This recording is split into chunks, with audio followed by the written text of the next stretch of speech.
Assalamualaikum warahmatullahi wabarakatuh. Waalaikumsalam. Waalaikumsalam. Mohon maaf ya saudara ya, ini ada sedikit kendala, jadi baru bisa. Ini dari tadi tiba-tiba laptop saya ini saudara agak lama, responnya agak lama. Nah ini alhamdulillah sudah bisa. Sempat saya juga keluar dari Zoom. Oke. Hari ini saudara kita akan masuk membahas mengenai akuntansi bahan dan tenaga kerja. Tapi sebelumnya, adakah yang ingin Anda tanyakan terkait dengan tugas yang kemarin saya minta Anda untuk mengerjakan dari buku latihan, yaitu untuk bab 1 dan bab 2. Adakah yang ingin Anda tanyakan? Nomor berapa? Sebelum kita masuk ke pembahasan kita mengenai akuntansi bahan dan akuntansi tenaga kerja. Adakah yang mau ditanyakan? Ya, silakan Mbak.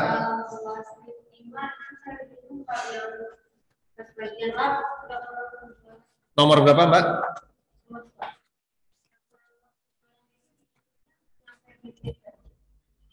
Enggak, 2 berapa? Oke, 2/5, perusahaan Binadin ini. Oke, ada pertanyaan dari teman Anda di kelas, saudara, yang di rumah. Silakan Anda buka di soal 25. Ya, 2/5.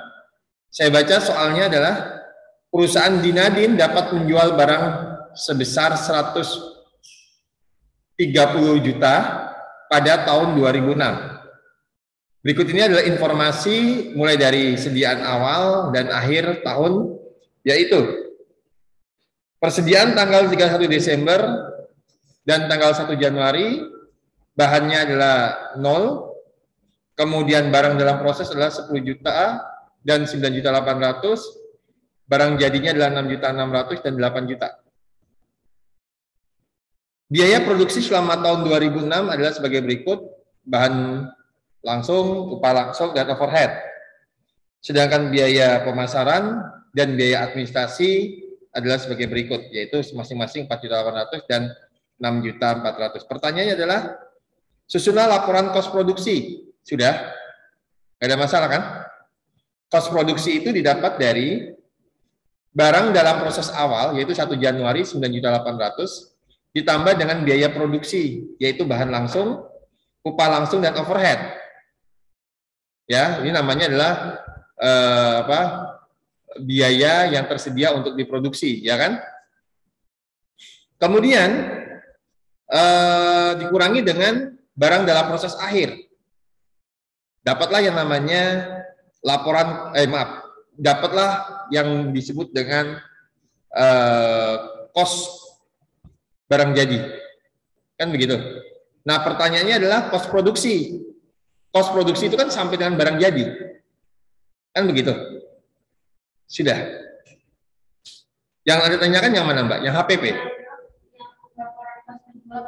Laporan kos penjualan? Ya sudah. Dari yang tadi, barang jadi yang didapat dari perhitungan 1, ditambah dengan barang jadi awal, dikurangi dengan barang jadi akhir. Sudah selesai. Betul. Kos penjualan itu adalah sama juga dengan HPP. Begitu ya? Oke, baik. Yang di rumah, adakah yang ingin Anda tanyakan?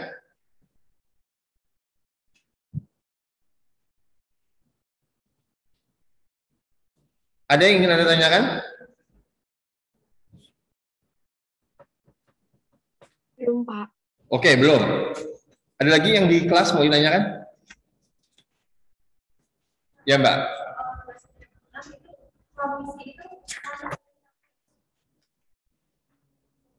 Komisi penjualan. Nah, sekarang saya tanya. Komisi bagi penjualan. Jadi ada pertanyaan saudara dari teman Anda di soal 26. Komisi itu lebih kepada penjualan. Sekarang pertanyaan saya, penjualan ini bagian produksi bukan? Bukan. Maksudnya apa? Sebagai biaya keuangan atau bagian pemasaran. Nah, dalam istilah kita kemarin dibagi menjadi dua, biaya produksi dan non-produksi. Nah, non-produksinya apa? Biaya periode yang diakui di periode berjalan, yaitu tahun ini.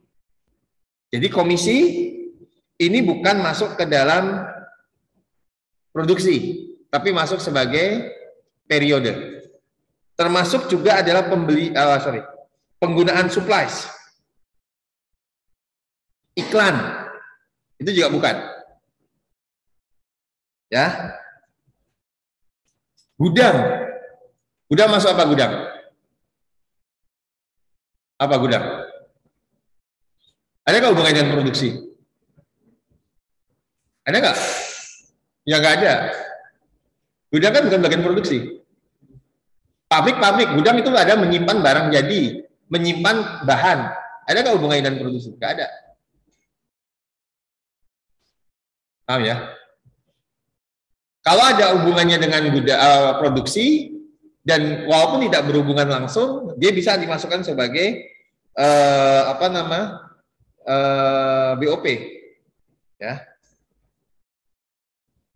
Berarti BOP-nya apa, Pak? BOP-nya upah langsung jelas, pemilihan bahan jelas. Kemudian apa BOP-nya? Asuransi pabrik sama supervisi pabrik. Ya. Gudang ini makanya gudang ini ada kaitannya nggak? Kalau misalkan tidak ada hubungannya, ada asumsikan begitu, maka dia lebih tepat kepada biaya periode. Tapi kalau Anda mengasumsikan ini walaupun tidak secara langsung, tapi berhubungan dengan proses produksi, karena dia nanti membantu ya produksi, maka boleh Anda anggap sebagai kos produksi. Makanya nanti masuknya ke dalam BOP. Yang penting itu aja. Anda mau melihat sudut pandangnya bagaimana? Kalau saya, ya gudang itu lebih relatif adalah kepada penyimpanan barang, ya kan nggak ada hubungannya dengan produksi.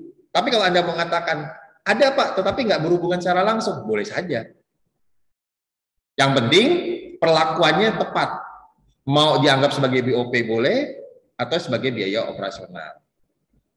Ya, tapi kalau di dalam akuntansi pergudangan biasanya lebih kepada nanti hubungannya dengan produksi biasanya begitu. Ya. Itu ya Mbak ya. Gudang. Jadi komisi lebih kepada penjualan. Ya kan Anda jual 1 unit dapat komisi 5.000, 2 unit 10.000, 3 unit 15.000 dan seterusnya. Oke. Sampai di sini bisa dipahami? Oke, baik. Yang di rumah bisa dimengerti? Yang di rumah? Bisa, Pak. Oke, baik. Sudah? Untuk materi hari ini sudah saya share ya di grup WA ya. Oke. Kalau tidak ada lagi yang ditanyakan, kita akan lanjutkan untuk pembahasan akuntansi bahan. Ya.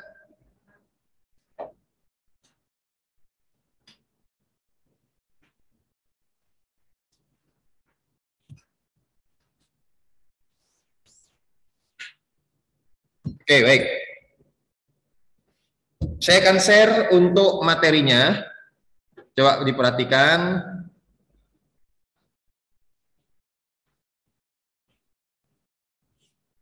Ya, sudah ya. Yang di rumah bisa dilihat ya. Untuk materi penentuan dan pengendalian bahan baku dan tenaga kerja. Harapan saya bahan baku selesai hari ini. Nanti kita menyinggung juga tentang tenaga kerja. Nah, lebih detailnya lagi kita akan bahas tenaga kerjanya adalah di pertemuan pekan depan. Ya, ini cepat saudara. Kalau bahan baku cepat, ya sangat cepat. Jadi lebih kepada apa ya saudara? Bahwa yang membedakan dengan perusahaan dagang adalah kita membeli bahan. Berarti ada pencatatan terkait dengan bahan tadi, kemudian setelah itu kita simpan di dalam gudang, setelah dipakai untuk produksi, maka akan ada perlakuan yang berbeda terkait dengan perubahan dari bahan yang tadinya disimpan kemudian kita pakai ke dalam produksi. Nah, akibatnya apa? Akibatnya adalah akun-akunnya pun juga berbeda. Beda dengan kalau perusahaan dagang. Beli barang dagangan, dicatat sebagai persediaan barang dagangan, dijual, karena nggak ada proses produksi kan mereka, dijual, langsung mengurangi persediaan barang dagangan. Betul nggak, saudara? Kalau perpetua kan begitu, debit persediaan barang dagangan, kreditnya kas. Pada saat dijual, kita catat debit piutang dagang, kreditnya penjualan, satunya lagi apa? BPP, beban pokok penjualan, kreditnya apa? Persediaan barang dagangan. Artinya, mau dibeli atau dijual, perusahaan dagang hanya menggunakan satu akun, namanya persediaan bahan. Persediaan barang dagangan. Bisa dipahami sampai sini? Saya jelaskan dulu supaya Anda paham dulu logika dasarnya. Nah, bagaimana Pak untuk perusahaan manufaktur? Seperti yang saya pernah katakan di pertemuan kita sebelumnya, bahwa ada perbedaan tahapan-tahapan. Mulai tahap persiapan, kita membeli bahan, mencari tenaga kerja yang bisa mengolah bahan kita, kemudian kita menyiapkan alat-alatnya, tempat dan lain sebagainya. Untuk apa? Untuk proses produksi. Kan begitu? Nah, pada saat kita sudah sampai di tahap persiapan ini dan semuanya dianggap siap, maka kita bergeser ke tahapan berikutnya, yang disebut dengan tahapan apa? Produksi. Nah, tahapan produksi ini, saudara, lebih kepada apa, saudara? Adanya perubahan perlakuan atau perubahan status dari yang mula-mula bahan, tenaga kerja, dan overhead, karena sekarang statusnya sedang diproduksi, sedang proses mengubah dari bahan menjadi barang jadi, maka ada satu titik atau satu tahapan yang mengubah tadi, maka akunnya pun tidak boleh sama dengan akun pada saat persiapan. Logikanya itu aja, saudara. Sehingga muncullah nama akun apa, saudara? PBDB atau persediaan barang dalam proses. Begitu. Nah, pada saat ini bahan barang dalam proses, selesai produksi, beda lagi tingkatannya. Jangan nyebut bahan baku lagi, jangan lagi menyebut PBDB, tapi menjadi apa? Persediaan barang jadi. Itulah yang namanya ya akuntansi bahan. Tahapannya begitu, saudara. Berbeda dengan apa, saudara? Dengan kalau kita beli barang jadi. Beli barang jadi yang siap dijual namanya persediaan barang dagangan, dijual namanya persediaan barang dagangan juga. Itu yang Anda pelajari di AP1 dan AP2. Ya, di dalam mata kuliah akuntansi pengantar 1 dan pengantar 2. Nah, ini yang saya maksud, saudara. Ada, maka kalau Anda sudah paham logika dasarnya, mengapa kok saya selalu setiap pembahasan di bab-bab awal ini saya selalu mengajak Anda untuk kembali mengingat di pencatatan akuntansinya di perusahaan dagang, karena supaya Anda jangan sampai keliru. Namanya persediaan barang dagang, persediaan barang dalam proses. Kenapa kok isinya tenaga kerja dan BOP? Kan begitu, saudara. Nah, dasarnya apa? Sudah saya jelaskan pekan lalu. Hanya untuk tujuan menampung komponen-komponen biaya produksi yang digunakan di dalam produksi tersebut. Kalau bahan mungkin lebih relatif mudah dipahami. Ya nggak, saudara? Debit beli bahan, maka debitnya ada persediaan bahan. Kreditnya kas atau utang dagang. Sama dengan perusahaan dagang. Cuma bedanya dagang adalah sudah barang dalam bentuk barang jadi. Kalau kita masih kita olah lagi. Kan demikian, saudara. Nah, mari kita lihat apa toh yang terjadi di perusahaan dagang, perusahaan manufaktur ini untuk akuntansi perusahaan dagang, akuntansi bahan. Harusnya nggak fokus nih gara-gara. Laptopnya agak bermasalah tadi. Oke.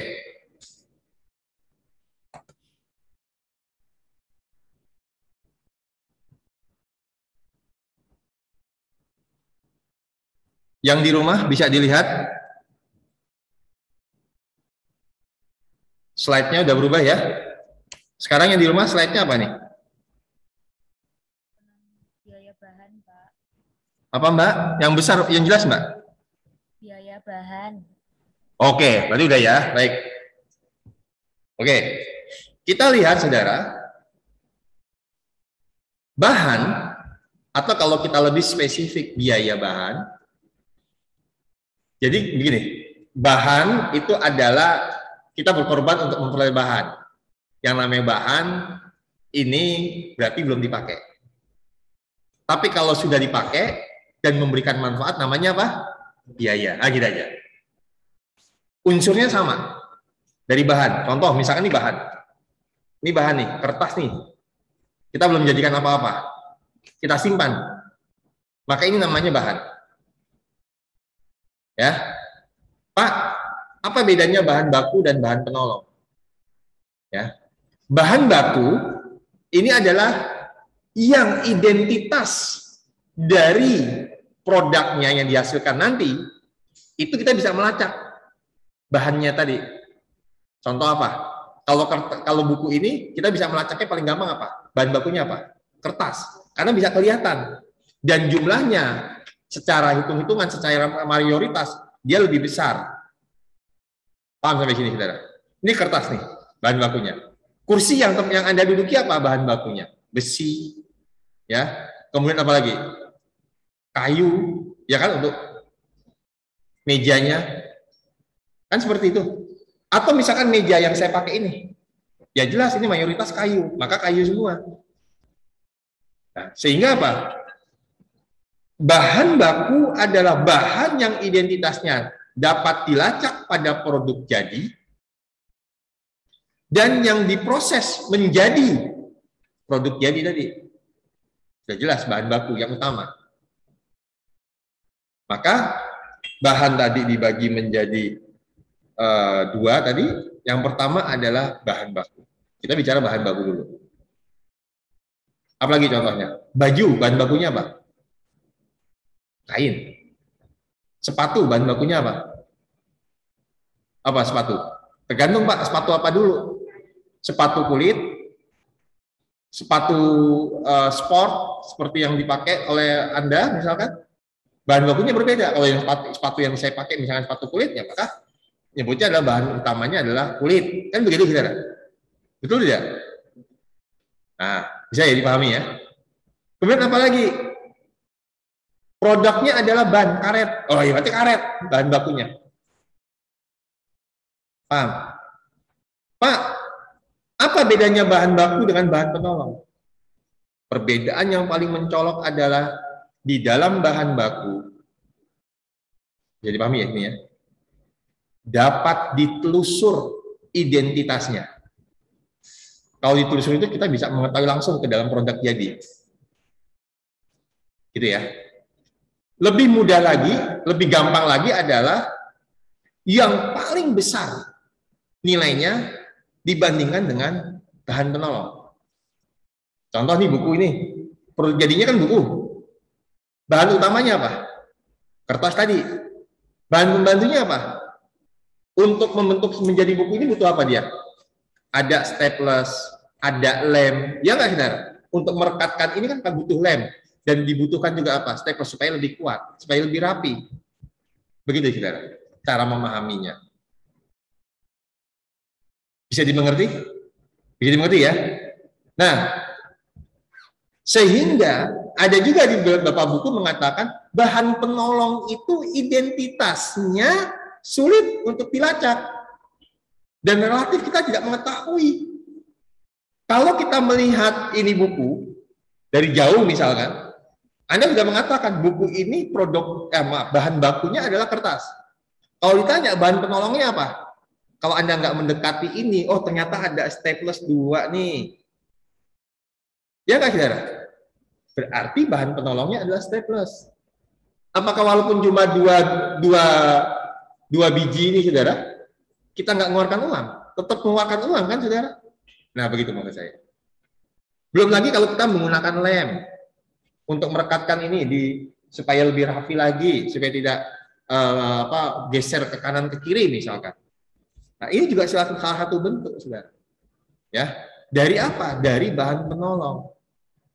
Karena dia identitasnya sulit dilacak, maka bahan penolong itu tidak bisa berdiri sendiri. Sehingga perlakuannya adalah sebagai BOP. Dilihat ini. Ya, bahan baku adalah bahan yang identitasnya dapat dilacak pada produk jadi dan yang diproses menjadi produk jadi dengan menggunakan tenaga kerja dan overhead. Itu bahan baku. Bahan baku merupakan elemen dari biaya utama atau biaya apa? Biaya prima. Yaitu biaya bahan baku dan biaya tenaga kerja langsung. Komponen dari biaya utama atau biaya prima. Sehingga karena dia jumlahnya besar dan dapat ditelusur ke dalam produk jadi, maka bahan baku dapat berdiri sendiri. Nah, gitu cara memahaminya. Maka perlakuannya bahan baku ada. Berapa biayanya? Kan demikian. Berbeda dengan bahan penolong. Tadi sudah saya jelaskan. Sulit untuk dilacak identitasnya, atau mungkin bisa saja tidak dapat dilacak identitasnya ke dalam produk jadi, dan nilainya relatif tidak material. Tadi saya contohkan, ini ada bahan penolong staples nih, dan lem. Pertanyaan saya, Anda pakai untuk satu buku ini, kira-kira Anda beli lemnya itu material nggak, saudara? Tidak. Orang beli lem kertas itu satu kotak ini aja harganya cuma 1.000 misalkan. Padahal dipakainya cuma sedikit, cuma untuk menepuk ini aja supaya kelihatan lebih rapi. Misalnya demikian, saudara. Ya. Dan karena jumlahnya tidak material, artinya tidak material itu adalah tidak besar, maka ya saudara, biaya bahan penolong tidak boleh berdiri sendiri sebagai bahan penolong, tetapi nanti perlakuannya dimasukkan ke dalam komponen biaya produksi, yaitu ke dalam BOP atau biaya overhead pabrik. Sehingga kalau kita bicara nanti tentang biaya overhead pabrik, isinya apa biaya overhead pabrik? Ya macam-macam. Yang penting bukan masuk ke dalam bahan baku dan tidak masuk ke dalam tenaga kerja langsung. Tapi ingat, jangan biaya periode juga dimasukkan. Contoh, biaya administrasi umum, biaya pemasaran, itu bukan masuk ke BOP. Kenapa, Pak? Karena nggak ada hubungannya dengan produksi. Jadi yang kita masukkan ke dalam BOP adalah seluruh biaya selain bahan baku dan tenaga kerja langsung yang ada hubungannya dengan produksi. Bisa dimengerti sampai sini? Bisa dimengerti ya? Nah, gitu. Yang di rumah bisa dimengerti, saudara? Bisa dimengerti yang di rumah? Bisa, Pak. Ya, oke.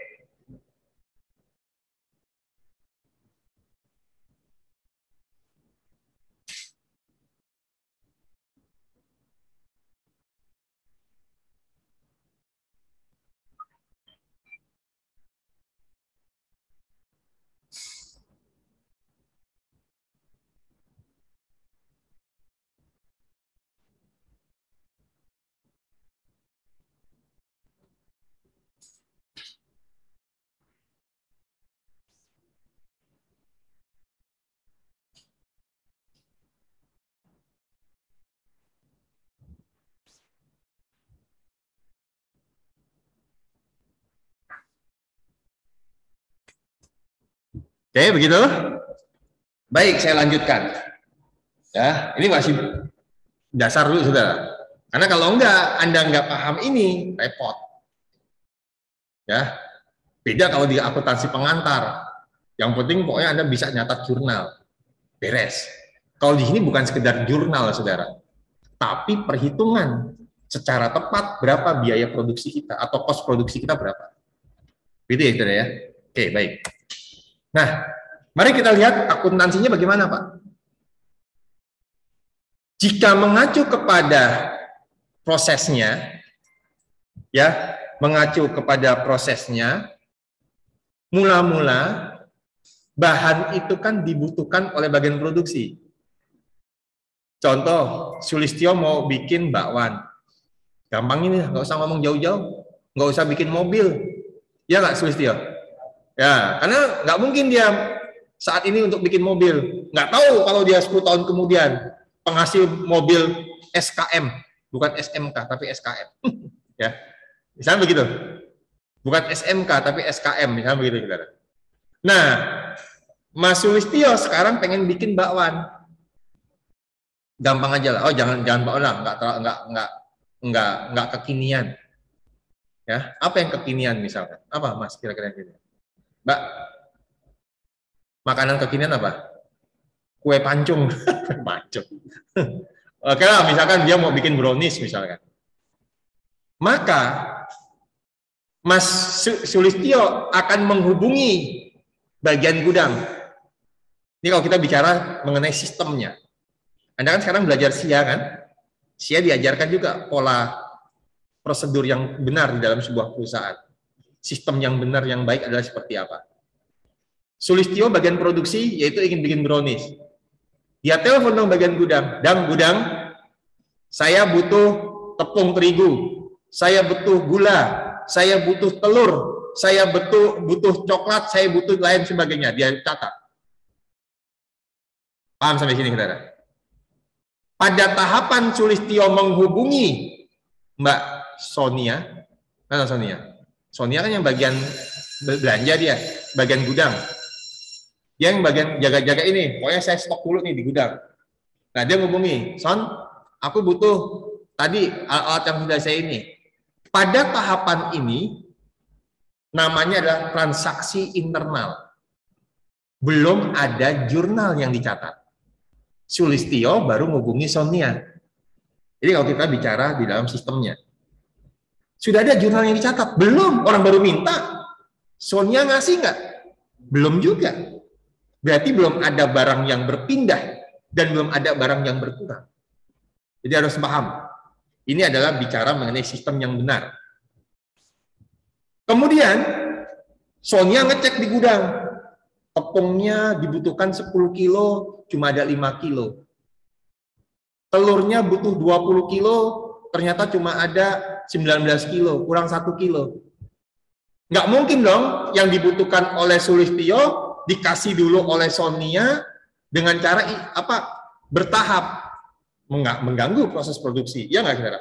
Dia butuh adalah sebesar yang tertulis. Misalkan demikian, saudara. Nah, apa yang terjadi? Sonia akan menghubungi bagian pembelian. Siapa bagian pembelian? Ya, misalkan ya, Valda. Ya, Valda. Telurku habis. Tinggal ini. Tepung teriguku cuma tersisa sekian. Apalagi gulaku. Bukan merek gulaku, tapi memang gula yang saya miliki misalnya. Gula yang ada di gudang jumlahnya sekian, kurang juga. Oke. Kita pesanlah si Valda kemana? Ke supplier, Dedi misalkan, ya, Dedi yang di dunia maya, bukan Dedi yang di kelas. Dunia maya makanya yang di Zoom ini, Dedi Irwana, ini Dedi Kusuma, ya, Dedi Kusuma dihubungi sama si Valda, Ded, aku butuh nih, stok tempatku habis. Oke, sampai sini paham? Nah, pada saat si Valda menghubungi si Dedi, itu namanya proses apa? Purchase order. Bahwa perusahaan kita mengorder barang kepada si supplier. Di sini sudah dicatat jurnal belum? Belum. Orang baru ngomong ke Dedi. Dedi udah ngasih belum? Belum juga. Apalagi yang tadi Sulistyo menghubungi Sonia, Sonia menghubungi Valda, ini internal semua. Ya.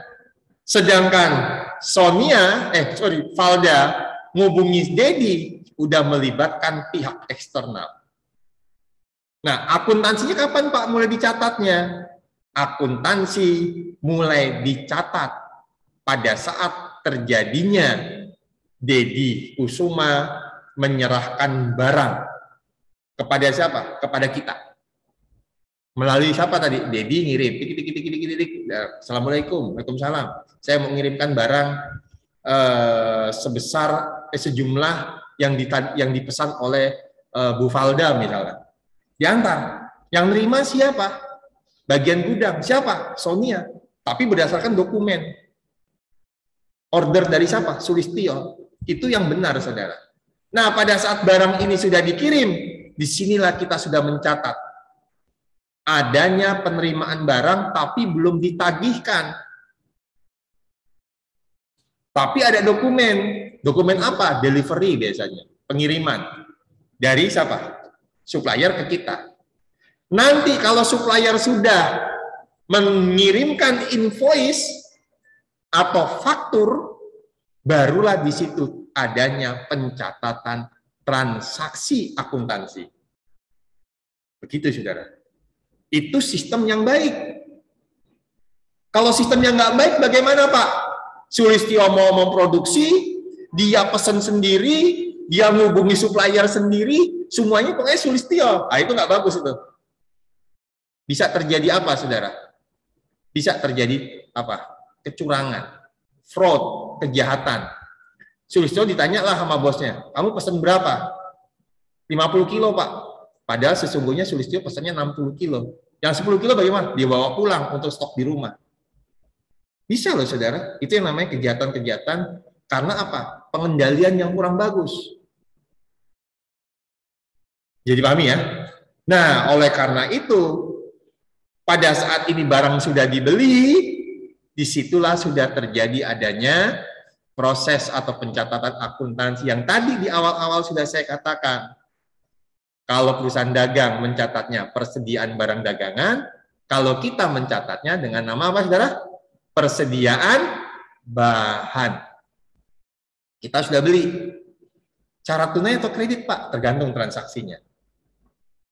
Nah, oleh karena itu, saudara,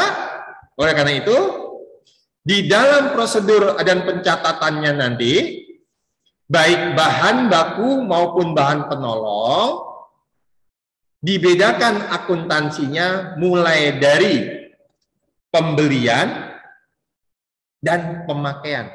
Dua tahapan itu.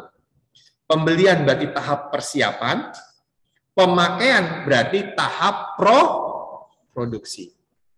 Dua inilah yang membedakan pencatatan akuntansi yang terjadi di perusahaan tersebut. Tapi prosedurnya mulai dari apa? Minta, pesan, nerima barang, kalau udah nerima barang, kemudian apa? Kita mendapatkan tagihan kita bayarkan. Itu udah umum. Sama seperti di dalam perusahaan dagang, kalau sudah ada faktur atau invoice, tugas kita apa? Kewajiban kita apa? Membayar tagihan tersebut. Iya nggak, saudara? Sama seperti kalau Anda belajar di praktikum siklus. Di praktikum siklus begitu. Ada invoice atau faktur, Anda terbitkan cek dengan persetujuan dari Tuan Bambang, kan gitu. Selaku pemilik dari UD Elektronika di kasus Anda. Anda kenapa pakai UD Elektronika? Ya, seperti itu. Begitu ya, saudara ya. Jadi pahami ya. Jadi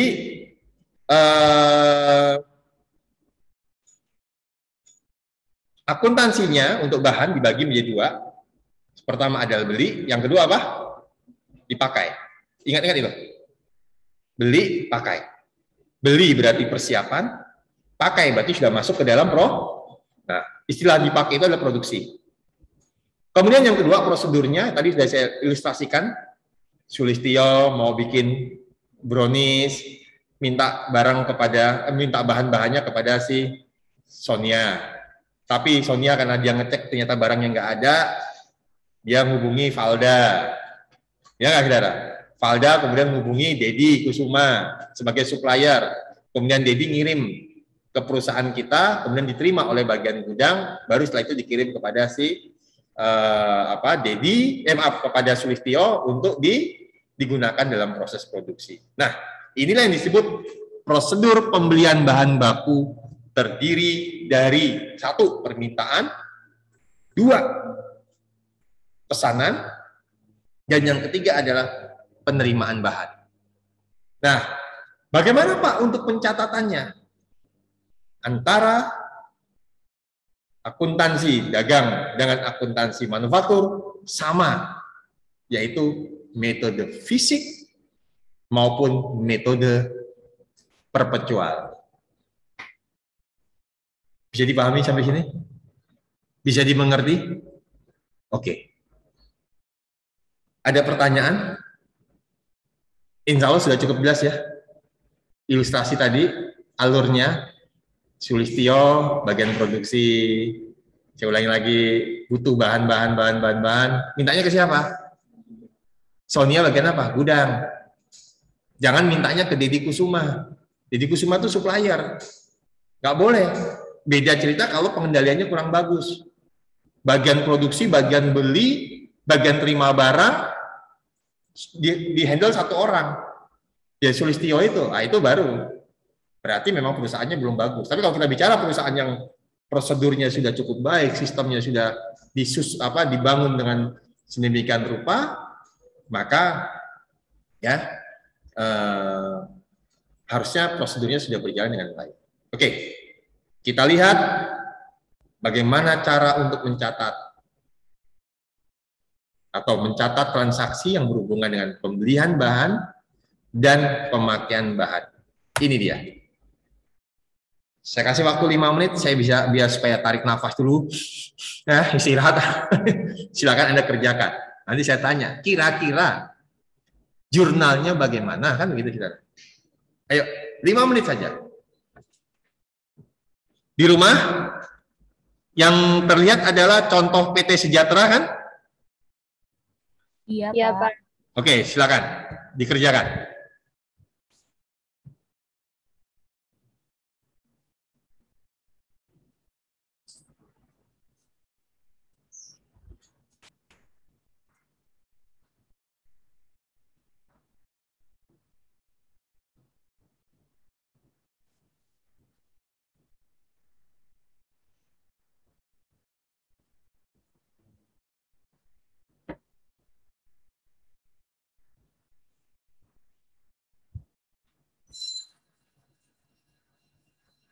Oh iya, jangan lupa presensi yang kedua sudah. Ya, jangan lupa ya, presensi yang kedua silakan Anda isi dulu.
Kalau lulus, mahasiswa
Halo.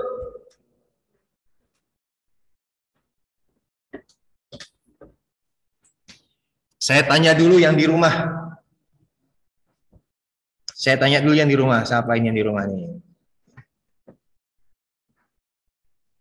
Devita, Aprilia. Iya, Pak. Pertanyaan nomor 1. Buatlah jurnal untuk mencatat pembelian bahan baku dan bahan penolong tersebut.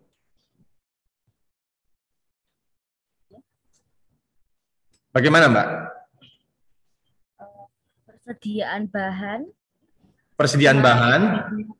500.000 di debit. Oke. Persediaan bahan penolong 20.000 di debit. Oke. Utang dagang 520.000 di kredit. Oke. Anda yang pertama adalah persediaan bahan 500.000, persediaan bahan penolong 20.000 debit, kreditnya adalah utang dagang, gitu ya Mbak Devita ya? Iya. Oke, baik, nggak apa-apa Mbak, nggak apa-apa. Oke. Saya tanya ke Mbak Vinsky Senia. Iya, Pak. Ayo Mbak, soal nomor 1 dulu, kita bahas soal nomor 1 dulu. Persediaan bahan baku 500.000 di debit. Oke. Persediaan bahan penolong 20.000 di debit. Oke. Lalu utang dagang 520.000 di kredit. Oke. Ada perbedaan jawaban antara Mbak Vinsky dengan Mbak Devita. Yaitu Mbak Vinsky menggunakan persediaan bahan baku 500.000 debit.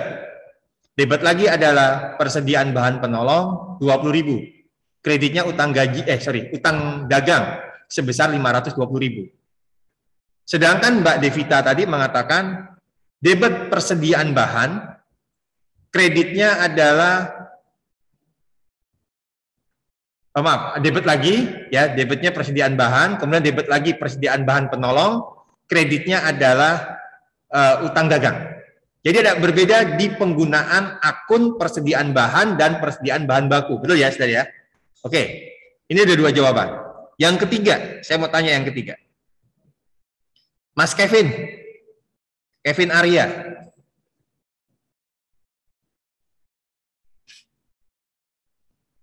Mas Kevin.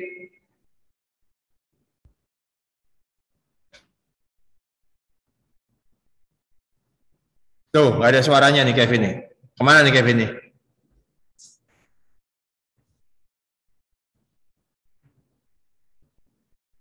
Mbak Ayudia. Mbak Ayudia.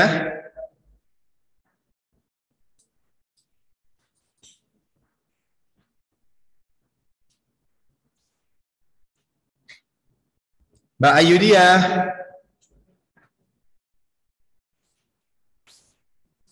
Mbak. Tuh, kok malah hilang?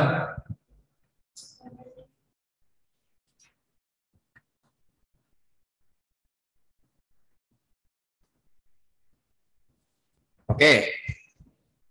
Kalau nggak ada, nah ini muncul lagi Ayu nih. Ayu dia.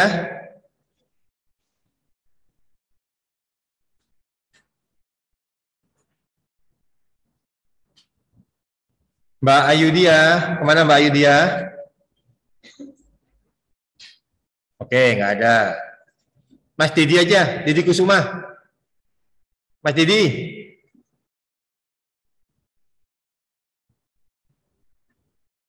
Kok pada? Iya, Pak. Jawabmu apa, Mas? Soal nomor 1 itu loh, Mas.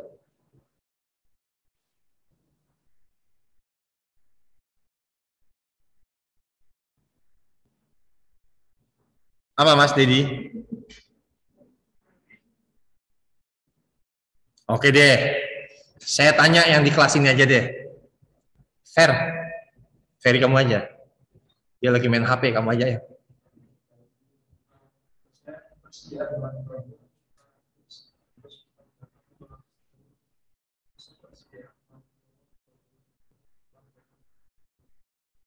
Jadi Anda pisah. Debit persediaan bahan baku 500, kreditnya utang dagang 500.000. Kreditnya debit jumlah yang berikutnya adalah debit persediaan bahan penolong 20.000 sama kreditnya utang dagang 20.000. Berarti relatif sama dengan jawabannya Mbak Vinsky tadi ya, Vinsky Senia ya. Kalau digabung. Oke. Baik. Sekarang saya tanya lagi. Kembali lagi ke pertanyaan saya ke yang nomor 2. Tapi saya tanya ke Mbak apa tadi? Devita yang pertama ya?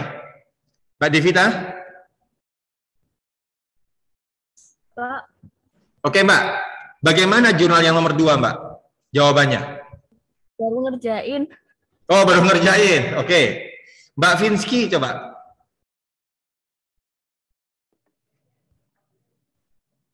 Bahan dalam produksi untuk biaya bahan baku 150.000 di debit. Oke, terus? Lalu kreditnya persediaan bahan baku sama 150.000. Oke. Terus yang kedua bahan overhead pabrik. Biaya overhead pabrik, Mbak, bukan bahan.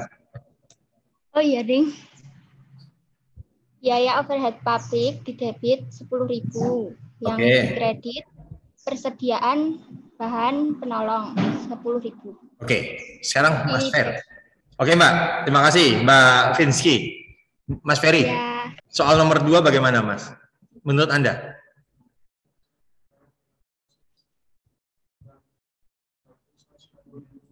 Oke.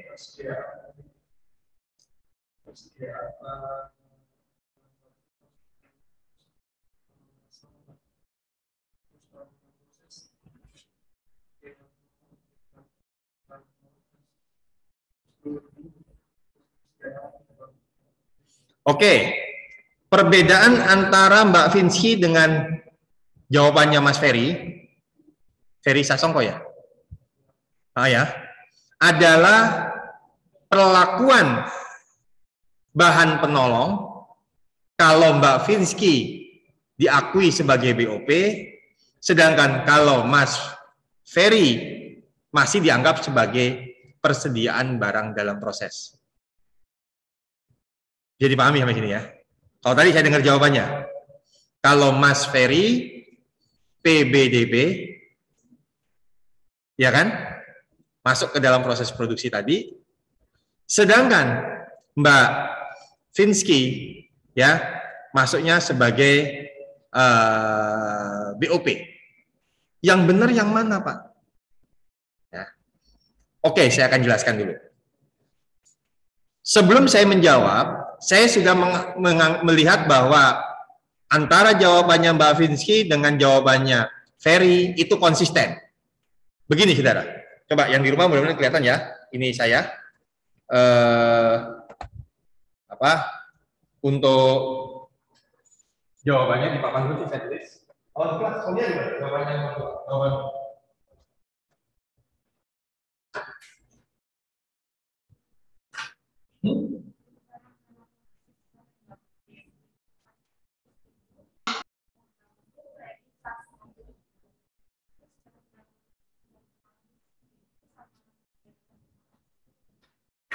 Oke. Oke, baik. Jadi begini, saudara. Ada dua versi.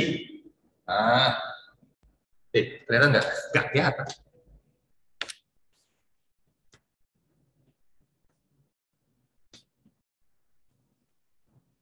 Oke, kelihatan ya. Yang di rumah kelihatan? Halo, yang di rumah? Terlihat. Ya, oke. Saya pakai yang biru aja nih. Saya bagi dua. Oke. Versi jawabannya Devita. Tapi dia nomor 2 dia nggak bisa menjawab karena belum selesai. Oke, saya akan tuliskan dulu. Ya, kalau sini ketutupan. Oke, ketutupan. Oke, bentar. Saya bagi sini aja. Begini, saudara. Yang pertama, pada saat dibeli, ya, ada dua jawaban. Boleh nih, Anda mau pakai yang mana aja terserah. Yang pertama adalah debit persediaan bahan.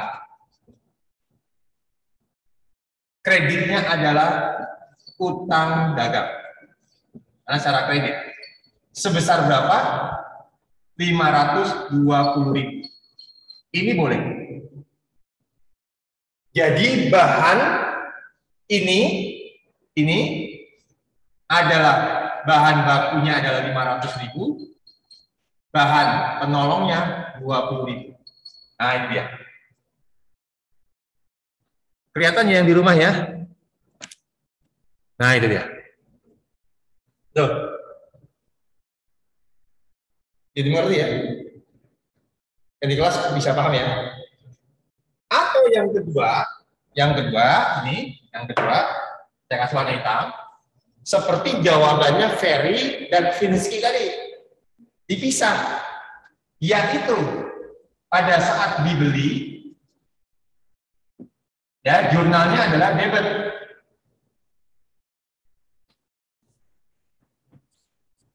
Persediaan bahan baku, persediaan bahan penolong, kreditnya adalah utang dagang.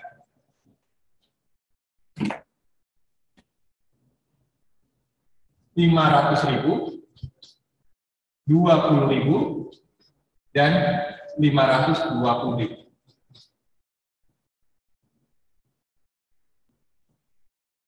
Jalan ya? Oke, sebentar, saya tak luruskan dulu. Nah, ini biar kelihatan lebih jelas lagi. Oke, ya. Pak, salah nggak nih Pak? Tidak. Maka tadi saya katakan jawabannya si Devita, dia harusnya hanya menggunakan satu, persediaan bahan saja. Jangan dia buat persediaan bahan, create debit lagi persediaan bahan penolong. Kalau dia mau buat, harusnya di sini.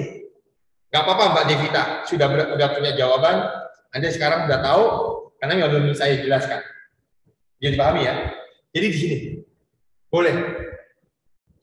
Atau hanya menggunakan satu akun, yaitu bahan. Yang penting Anda tahu bahwa nilai ini adalah jumlah dari bahan baku dan bahan penolong. Bisa dipahami? Yang kedua, pada saat dipakai produksi, ya dipakai atau produksi, nah ini, Anda pun harus konsisten dengan jawabannya ini, yaitu ya, paham ya? Pada saat Anda pakai, maka Anda harus konsisten. Debit persediaan barang dalam proses, ya, sebesar berapa bahan baku yang pakai? 150.000. 150.000. Paham ya? Kedua, BOP sesungguhnya dari apa? Dari bahan penolong. Berapa tadi? 10.000. Kreditnya adalah persediaan bahan 160.000.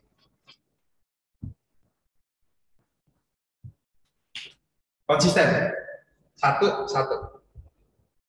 Atau Anda nggak mau pakai ini, nih, semuanya dibebankan ke ini, yo boleh. Nah, boleh juga. Asalkan Anda konsisten di sini. Nih, yang di kreditnya konsisten. Ini boleh, ya. Atau ini menjadi apa? 150, ini apa saudara? BOPS 10.000. Mana yang boleh? Yang penting konsisten di sini. Yang penting membedakan. Karena ini pun nanti akan ditutup ke PBDB ujung-ujungnya. Paham ya? Nah, bagaimana Pak dengan yang kedua? Yang warna hitam. Jika dipakai atau masuk ke dalam produksi, maka jurnalnya adalah sebagai berikut. Debit PBDP. PBDP hanya untuk bahan kuliah aja ya. Tapi di ujian jangan disingkat. Ingat, di ujian jangan disingkat. Kalau disingkat, nanti nilai Anda juga saya singkat. 90 saya tulis 9, mau nggak? Nggak mau. Maka ini juga sama, khusus belajar saja PBDP. Yang pasti namanya apa? Persediaan barang dalam proses. Berapa nilainya? 150.000. BOP 10.000. Ini saya belum membedakan ya antara BOPS dan BOP dibebankan. Nanti kita menggunakan satu akun dulu. Kreditnya adalah persediaan bahan baku dan persediaan bahan penolong. Ini adalah 150.000 dan ini adalah 10.000. Nah, itu dia.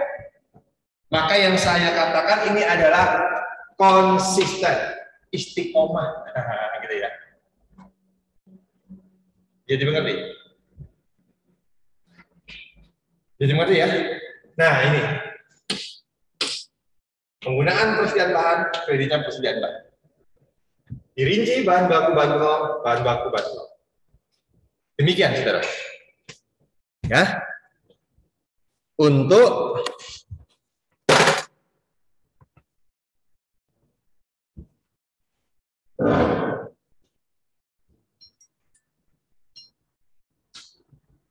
Yang di rumah bisa dimengerti?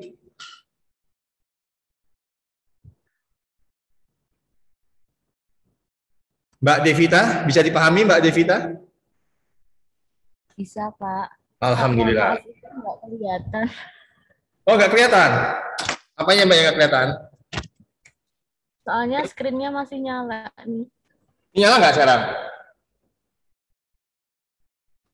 Oh, screen-nya masih nyala. Oke. Saya tak. Ini dulu. Oke, sebentar Mbak. Sebentar. Saya tak tutup dulu ya. Supaya kelihatan.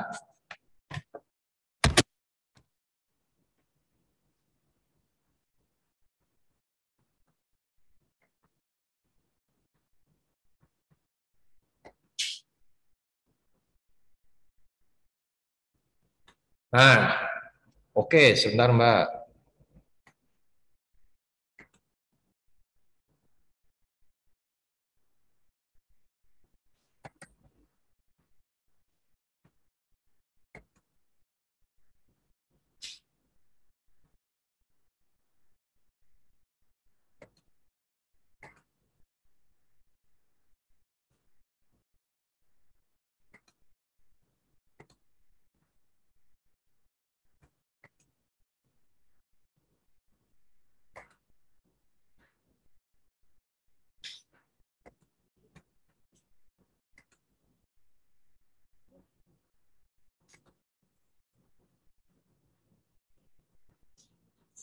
Nah ini Mbak. Maaf, mau tanya. Sebentar Mbak, sebentar. Nah itu. Pak mau tanya. Oke, silakan. Sekarang udah kelihatan Mbak Devita? Sudah, Pak. Terima kasih. Oke. Ya Mbak, silakan Mbak, mau tanya Mbak.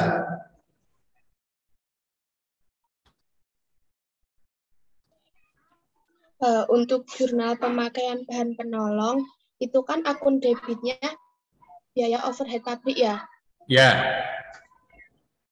Nah, kalau akun debitnya itu pakai akun persediaan bahan dalam proses itu nggak boleh ya, Pak? Jadi Mbak, karena kita belum menggunakan, saya belum mengajarkan Anda untuk BOP, ya Mbak ya, sehingga saya sebenarnya gini Mbak, ujung-ujungnya nanti semua itu akan bermuara kepada PBDP, yaitu persediaan barang dalam proses. Semuanya, bahan, tenaga kerja, dan overhead. Cuma karena di dalam kita ini akan ada perbedaan antara BOP, yaitu BOP sesungguhnya dan BOP dibebankan, dan itu belum saya ajarkan, sampai sini bisa dipahami ya, belum saya ajarkan kepada Anda, maka ya, karena nanti perlakuannya berbeda Mbak di sini. Kita gunakan dulu dengan nama BOP sesungguhnya. Gitu Mbak. Jadi nanti pada kalau sudah sampai ke dalam ke dalam pembahasan BOP, nanti akan saya jelaskan lagi. Jadi sementara Anda pakai itu dulu, BOP atau BOPS. Kenapa kok? Ya karena ini adalah kategorinya adalah bahan penolong ya yang dipakai ke dalam produksi ya yang sudah sungguh-sungguh terjadi. Maka masuk ke dalam kategorinya adalah BOP. Tapi nanti akan saya jelaskan, Mbak. Itu yang Mbak Kalima ya.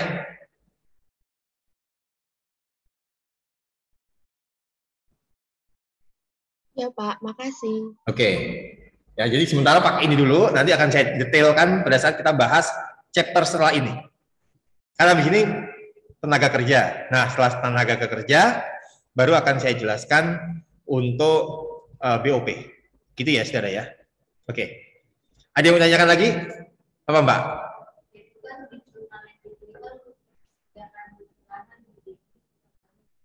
Betul. Kalau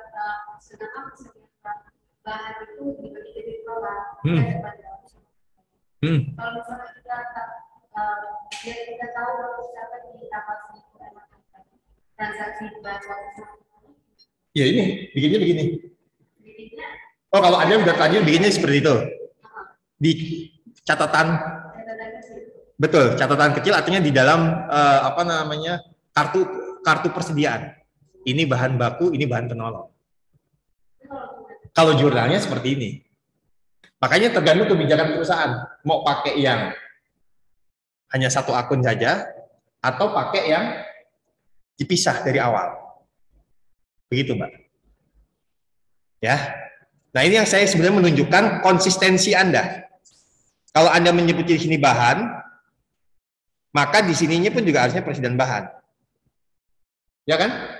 Tapi kalau Anda menyebutnya di sini adalah bahan baku dan bahan penolong, maka di sini bahan baku dan bahan penolong. Bisa dipahami?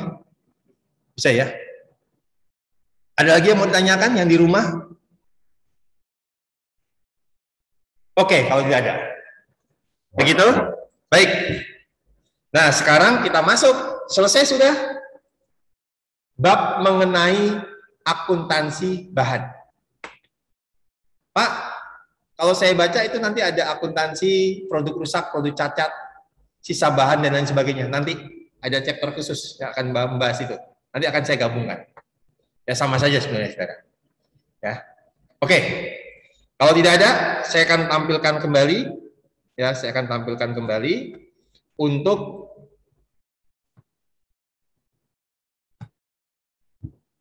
yang berhubungan dengan tenaga kerja.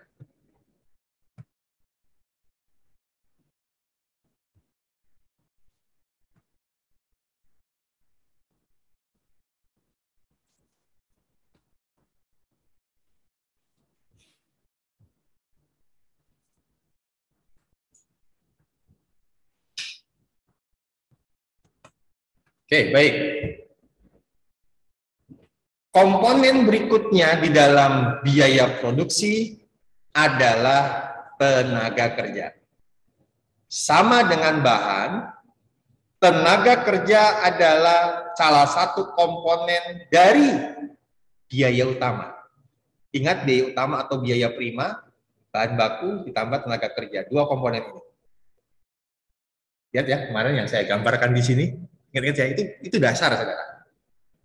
Jadi kalau orang tanya, belajar mengenai produksi, bahan utamanya apa? Bahan baku sama tenaga kerja. Kenapa? Karena yang paling gampang ditelusur ke dalam produk. Bahan dilihat dari produknya. Produk tersebut bisa jadi seperti itu karena siapa? Karena orang, yaitu tenaga kerja. Kan begitu, saudara? Nggak mungkin.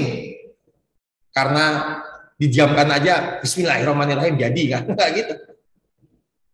Ya, Mbak ya. Artinya itu yang utama. Nah, bahan baku dibagi menjadi dua. Bahan dibagi menjadi dua, bahan baku dan bahan penolong. Tenaga kerja pun juga sama. Dibagi menjadi dua, yaitu tenaga kerja langsung dan tenaga kerja tidak langsung.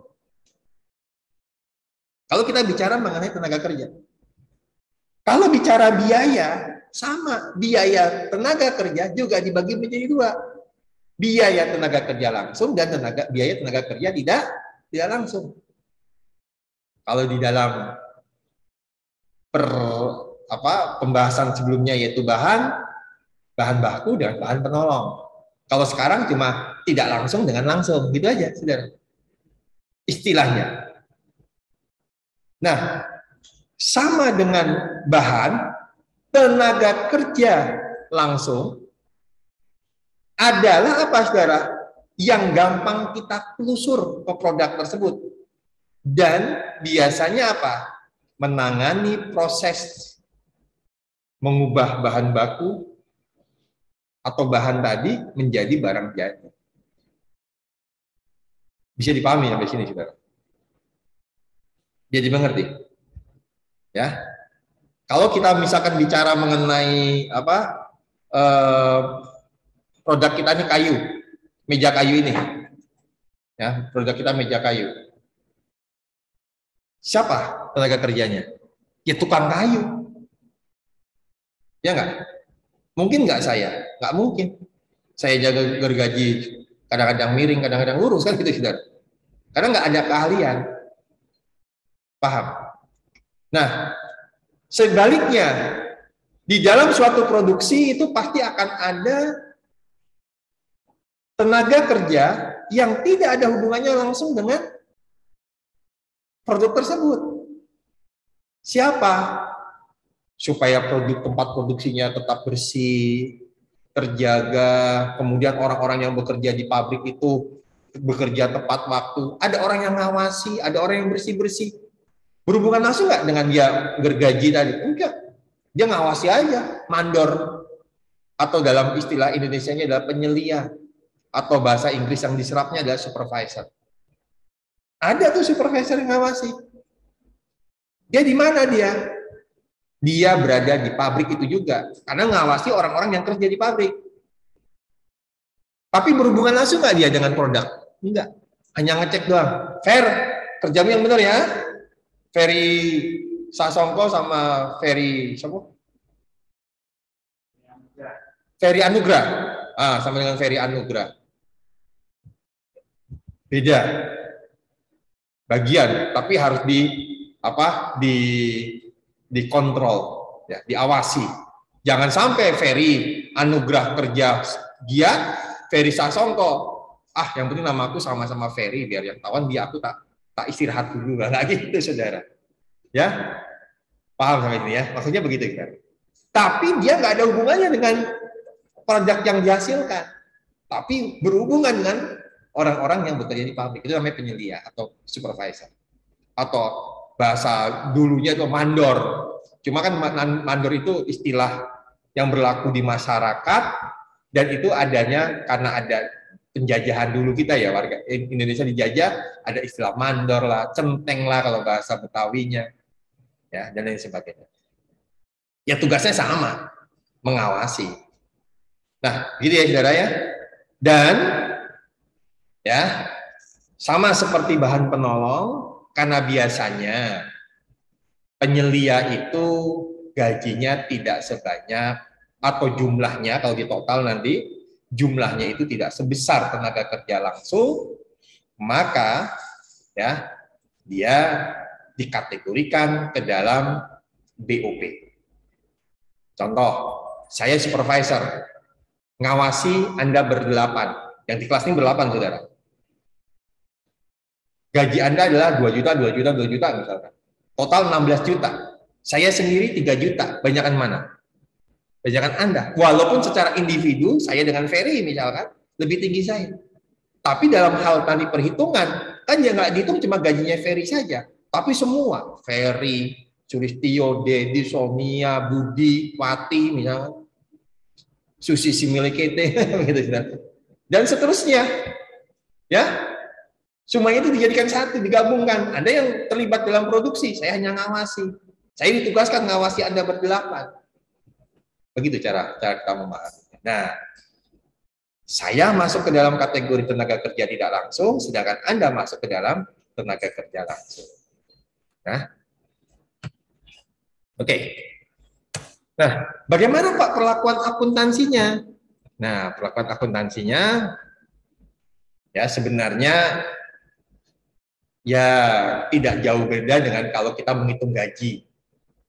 Kalau kita di dalam akuntansi keuangan itu kan sebenarnya kita menghitung gaji, saudara.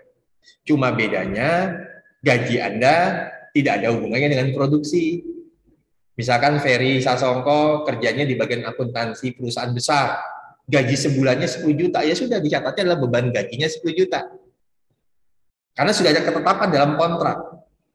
Fer, kamu saya angkat jadi accounting di perusahaan saya, tugasmu adalah mencatat semua transaksi dan bikin laporan keuangan. Siap.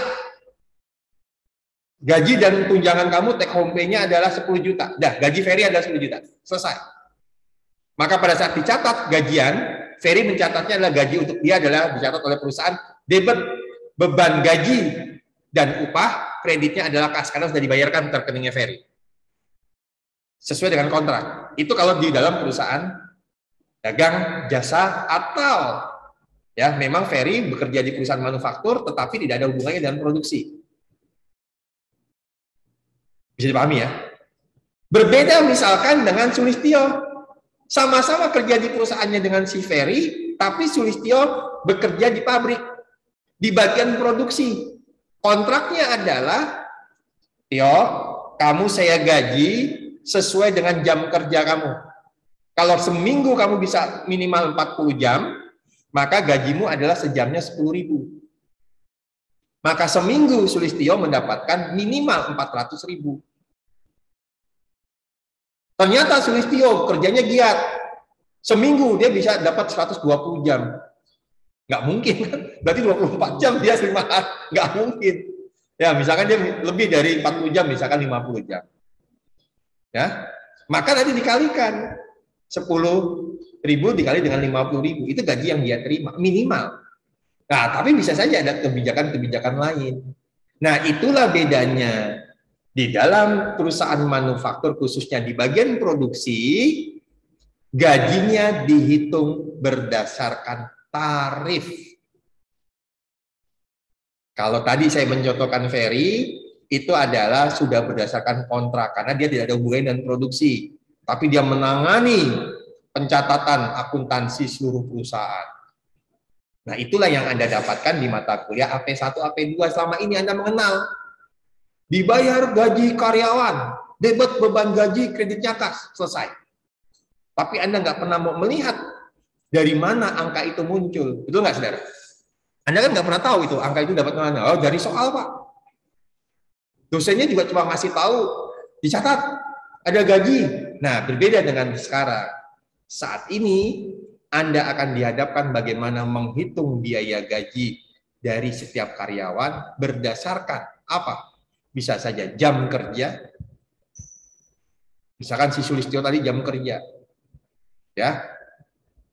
Dedi Irwana, dia berdasarkan unit yang diproduksi. Kalau kamu bisa menghasilkan 1 unit, kamu saya gaji 100.000. Wah, si Dedi semangat. Ya, 1 hari targetnya 100.000, 100.000, 100.000. Jadi seminggu dia bisa 5 hari kerja 500.000. Tapi kalau dia nggak semangat, seminggu cuma dapat 100.000. Ya sudah, itu adalah gajinya dia. Yang penting sesuai dengan kontrak perjanjiannya. Tapi ada perhitungan, makanya akuntansinya nanti di dalam tenaga kerja ini dibedakan. Mulai dari perhitungan biaya tenaga kerja per karyawan, kemudian perhitungan total biaya tenaga kerja, Sulistyo, Dedi, Ferry, misalkan kerja di bagian produksi, masing-masing sudah kita hitung, kemudian kita hitung lagi non totalnya. Itulah yang sebagai biaya tenaga kerja. Bisa juga dialokasikan. Ternyata si Ferry itu bukan ada hubungannya dengan tenaga kerja, dengan produksi. Tapi dia sebagai apa? Tenaga kerja tidak langsung. Maka harus dialokasikan. Mana yang langsung, mana yang tidak langsung.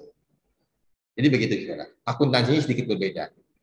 Dengan kata lain, agak rumit, tapi memang karena tuntutan tadi. Karena biasanya di perusahaan manufaktur itu ada dasar penetapan tarif upah. Berdasarkan apa? Jam kerja. Berdasarkan apa? Unit yang diproduksi. Beda kalau misalkan perusahaannya adalah perusahaannya tadi, atau seperti Ferry Sasongko, dia bekerjanya di bukan di pabrik atau bukan di produksi. Itu ya. Oke. Nah, biaya tenaga kerja untuk setiap karyawan dihitung atas dasar kartu jam hadir. Sedangkan biaya tenaga kerja total dihitung dengan menjumlah biaya tenaga kerja per karyawan. Nah, selanjutnya total biaya tenaga kerja ini harus dialokasikan atau dibebankan kepada apa? Bisa saja ke pesanan tertentu, departemen tertentu, atau produk tertentu yang menikmati.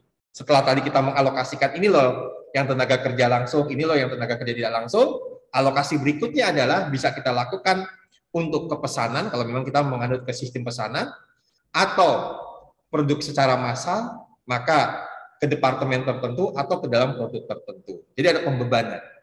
Nah, pembebanan ini didasarkan atas jumlah jam kerja yang terdapat dalam kartu jam kerja. Seperti apa, Pak, kartu jam kerjanya? Sebagai berikut. Ini contoh dulu, saudara. Nama karyawan, Bagus Santoso.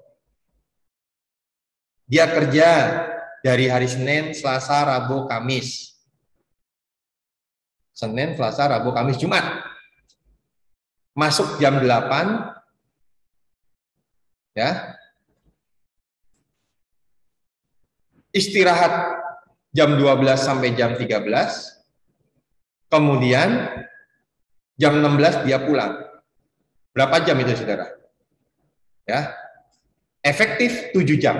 Karena jam istirahat 1 jam itu nggak dihitung.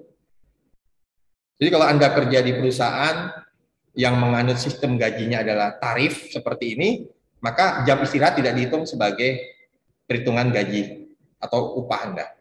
Walaupun Anda berada di kantor 8 jam, tapi Anda tetap dihitungnya adalah sebenarnya 7 jam. Maka di sini saudara, di sini, ini Anda dapatkannya adalah 35 jam. Nah, inilah dasar Anda untuk yang namanya kartu jam hadir. Dedi datang jam 8, pulang jam 4, nanti dihitung 8 sampai 4, dia istirahat berapa jam? Sejam. Maka gajinya adalah 7 jam. Nanti dikalikan dari dasar, ya, dari dasar ini, dasar di dalam kartu jam hadir ini, saudara, nanti akan dihitung berapa tarifnya. Nah, inilah yang disebut dengan kartu jam kerja. Tadi istirahat 1 jam, total 7 jam. Adakah potongan-potongan lainnya? Misalkan kalau ada, ya disampaikan. Kalau tidak ada, langsung dihitung tarifnya. Maka dalam 1 hari, Bagus Santoso dengan tarif 2.000 per jamnya, maka total upah yang didapat dalam satu hari adalah 14.000. Berarti kalau dia 5 hari kerja, berapakah gajinya si Budi Santoso? Berarti 70.000. Kok dikit banget, Pak? Ini adalah 70.000 tahun 80-an. Jangan 70.000 sekarang. Ini hanya untuk contoh. Ya, nanti Anda, kalau saya kasih tarif upahnya per jamnya 2 juta, Anda nyari, Pak, perusahaan mana tuh, Pak? Saya mau nyari itu, Pak, sejam 2 juta. Ya. Ternyata sejam 2 juta itu Anda ngasih makan buaya dan harimau, gitu, tanpa pelindung apapun, dengan tingkat risiko yang lebih besar. Begitu ya, saudara ya. Jadi dasarnya adalah dari kartu kehadiran Anda, kemudian dihitung berapa jam Anda berada di kantor, khususnya untuk pada saat Anda bekerja, kemudian nanti dikalikan dengan tarif per jamnya. Demikian, saudara. Ya. Nah, setelah ini saya akan memberikan contoh. Ini tolong dikerjakan. Nanti hari Jumat kita bahas sedikit. Setelah itu baru kita latihan-latihan soal. Setelah itu pekan depan kita akan bahas mengenai masalah-masalah khusus di dalam akuntansi tenaga kerja, mulai dari lembur, mulai dari yang namanya shift premium, mulai nanti namanya Anda cuti dan lain sebagainya. Nanti akan kita bahas pekan depan. Karena waktunya sudah habis, saya sudah dikode nih sama Dedi. Udah gini-gini dia, maka saya harus segera mengakhiri, kan gitu, saudara ya. Nggak boleh. Kalau udah ada tanda dari moderator itu, pembicara nggak boleh lama-lama di kelas. Ya, oke? Yang di rumah, Dedi Irwana sudah mengkode saya, katanya sudah harus habis waktunya, Pak. Oke. Oke. Baik, sebelum kita akhiri, yang di rumah ada yang mau ditanyakan? Itu ada satu soal, saudara. Coba Anda kerjakan, tadi yang saya tampilkan terakhir ya. Coba deh, saya pengen lihat bagaimana cara Anda untuk mencatat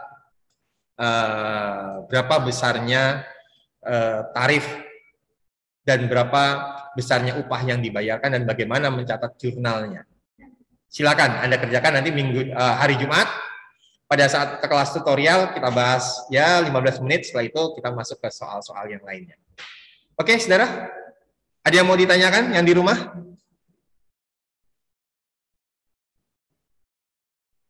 Oke, tidak ada.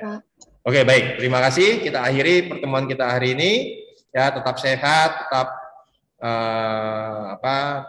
bahagia, fit. Semoga Anda bisa tetap mengikuti kuliah ini dengan sebaik-baiknya. Terima kasih. Selamat siang. Wassalamualaikum warahmatullahi wabarakatuh.